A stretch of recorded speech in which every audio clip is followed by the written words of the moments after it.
اللہ عز و جل کا کروڑوں احسان کہ اللہ تبارک و تعالی نے ہمیں رمضان المبارک جیسا عظیم مہینہ عطا فرمایا۔ اور رمضان کی کیا بات ہے، رمضان المبارک میں لفظ رمضان میں کل 5 حروف ہیں، را،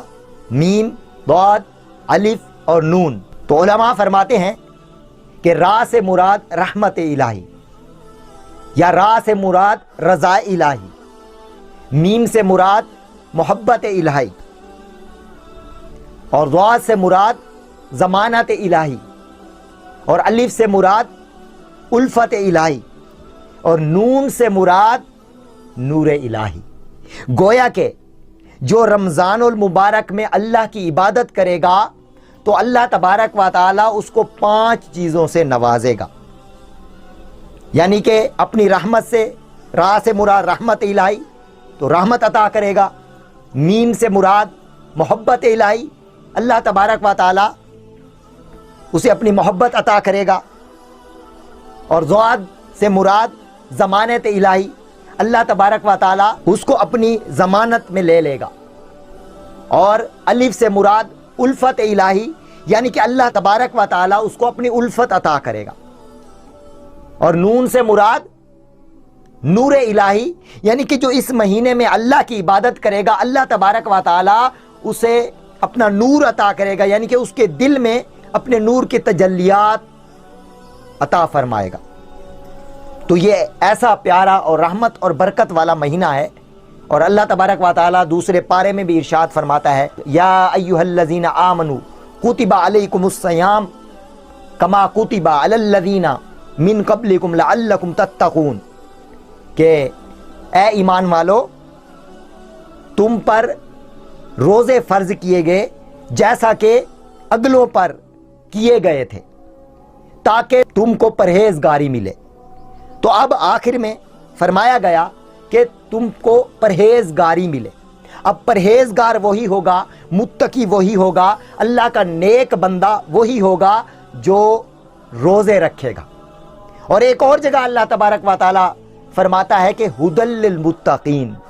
کہ متقیوں کے لیے ہدایت ہے، متقیوں کے لیے ہدایت ہے۔ تو اس آیت میں بتایا گیا کہ جو روزے رکھے گا تو وہ اس طرح ہوگا کہ اللہ تبارک و تعالی اس کو پرہیزگاری عطا فرمائے گا، متقی اس کو بنا دے گا، اور جو متقی بنے گا تو ہدایت اسی کو ملے گی۔ ھدی للمتقین، یعنی دوسری جگہ ارشاد فرمایا کہ ھدی للمتقین، کہ متقین کے لیے یعنی کہ پرہیزگاروں کے لیے ہدایت ہے۔ اگر ہم چاہتے ہیں کہ ہم پرہیزگار بن جائیں، متقی بن جائیں، تو پھر ہمیں روزوں سے محبت کرنی ہوگی، چاہے رمضان کے روزے ہوں، چاہے شعبان کے روزے ہوں، چاہے رجب شریف میں نفلی روزے رکھیں۔ تو جو نفلی روزے رکھے گا اللہ تبارک و تعالی اس کو پرہیزگاری عطا فرمائے گا۔ جب پرہیزگاری عطا فرمائے گا تو جس کو پرہیزگاری مل گئی اس کو ہدایت بھی مل گئی، کیونکہ اللہ فرماتا ہے کہ ھدی للمتقین، ھدی للمتقین، کہ ہدایت جو ہے وہ متقیوں کے لیے ہے، اور متقی وہی ہوگا، متقی وہی بنے گا جو روزوں کی کثرت کرے گا۔ اور الحمدللہ اگر ہم عبادت گزار بننا چاہتے ہیں تو ایک جگہ پر حضور علیہ الصلوۃ والسلام نے ارشاد فرمایا کہ جو روزہ ہے، روزہ عبادت کا دروازہ ہے۔ جو چاہتا ہے کہ میں عبادت گزار بنوں، میں اللہ کا قرب حاصل کروں، اللہ کے عبادت گزار بندوں میں میرا شمار ہو جائے، تاکہ کل بروز قیامت میں سرخ روح ہو جاؤں رب کی بارگاہ میں، تو پھر وہ فرض روزے تو فرض ہی ہیں، وہ تو رکھنے ہی رکھنے ہیں، اس کے ساتھ ساتھ ہمیں نفلی روزے بھی رکھنے چاہیے، جیسے رجب کے روزوں کے فضائل ہوتے ہیں اور شعبان کے روزوں کے فضائل۔ تو ہم جب روزہ رکھیں گے تو پھر ہمارے اندر عبادت کا جذبہ پیدا ہوگا، کیونکہ روزہ رکھنے سے جو ہے نا وہ عبادت کا دروازہ کھلتا ہے۔ اور ایک دوست سے میری گفتگو ہوئی تو وہ نفلی روزے شعبان کے رکھ رہے تھے، تو وہ کہنے لگے کہ بھائی جان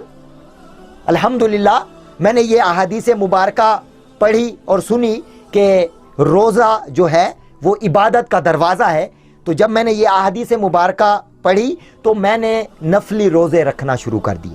اس سے پہلے مجھے تہجد نصیب نہیں ہوتی تھی، چاشت اور اشراق کے نوافل اور اوابین کے نوافل نصیب نہیں تھے، بس فرض نمازیں پڑھ کر مسجد سے چلا آتا تھا۔ لیکن جب میں نے نفلی روزے شروع کیے تو مجھ پر عبادت کا دروازہ کھل گیا،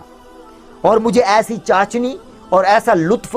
آیا روزہ رکھنے سے کہ جب تہجد کا ٹائم ہوتا، رات کے 3 یا 2:30 بجتے، تو خود بخود میری آنکھ کھل جاتی اور تہجد نصیب ہوتی۔ اسی طرح فجر کے بعد پھر میں مسجد میں بیٹھا رہتا اور پھر اشراق و چاشت پڑھ کر ہی میں گھر آتا۔ پھر مغرب کے بعد اوابین کے نوافل پڑھنے کا بھی جذبہ پیدا ہو گیا۔